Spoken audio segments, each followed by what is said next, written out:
from that was that when this crisis happened, we still had renters in some of the apartment buildings that we had bought. We had bought over $80 million worth of condo conversion. So we had bought we had bought a lot because we had the money, we knew business, and we thought, oh, we know it all. We could go in there. We have the money. We run a business. Yeah. Why not? This is so easy. Well, like I advised a little while ago, don't ever get into a business that you at least don't have some type of knowledge, and that you know that you're going to start small and start growing as you get more knowledge. So we almost failed there, but what we took from that, like I told you, that failure was a university degree. It was the best thing that ever happened to us, to tell you the truth. We learned what cash flow was all about, and we learned what multifamily real estate, how to really run it and have a successful portfolio, and that you're able to run it for generations to come. So with that mistake, we started going, we chilled out for 2 years. We didn't do anything. We tried to manage all of the, all the apartment buildings that we had bought that were failures at that point. We were able to sell them. And then what I did, what me and Bobby did, we decided that we were going to study the market a little bit more and start learning what multifamily apartment building was all about.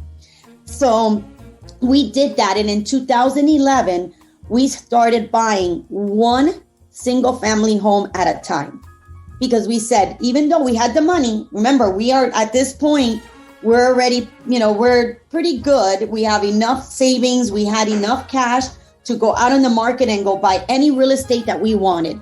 But we were like, you know what? We're not doing that. We're going to learn it. So we ended up buying 16 single family homes and renting them out, learning the rental business in a small scale. Yeah. From that point in 2012, I think the ending of 2012, we started buying duplexes. And then we went to 10 doors and 15 doors. And we went like that until 2017. We had bought 23 properties that had about 330 doors of our portfolio, all small garden apartments, anything from duplex. The biggest apartment building that we had was about a 40 unit. That was it. We never went past that. But we learned the business from 2011 to 2017. Yeah. We learned the multifamily business in and out. We did every market studies. We did everything. We did a deep dive into it. And in 2017, we sold all of that portfolio and decided that we were going to go into bigger portfolios and only buy 100 plus stores. So any property has to have 100 doors or more for us to buy it. Nice. So we've grown. We started very small, but with the time, learning with the curves, getting all the failures out of the way in a small little way. And then now we're, bigger, buy way bigger apartments. Today, we own about 3,000 doors, all in Florida, Tennessee, and Texas. And we do not syndicate. To answer that question, that's been all of our own money.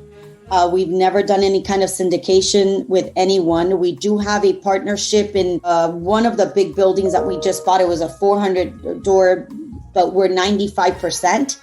And it's with a big group that they do workforce housing. So we decided to go on with, that's our first joint venture. We do have some other investments that were passive investors. That was at the very beginning when we first got into the big properties, that we wanted to see what they were doing and learn a little bit more about the big properties, because it's different than when you own garden apartments and when you own big communities. So we learned that part. And now today, luckily we have a very successful portfolio and we're growing every day. We buy, we're looking to buy and grow this portfolio to, I don't know when. Till when. Yeah, no, that is amazing. And I love the concept of, you pretty much took what you could handle or thought you can handle at what I imagine at that time was still a large scale, a large, amount of asset. But for you, it was enough to know how to run the business. And I think we relate to that because we're like, hey, at 20, we understand it. We're learning, we're perfecting our trade. And then from there we can scale to bigger and better things.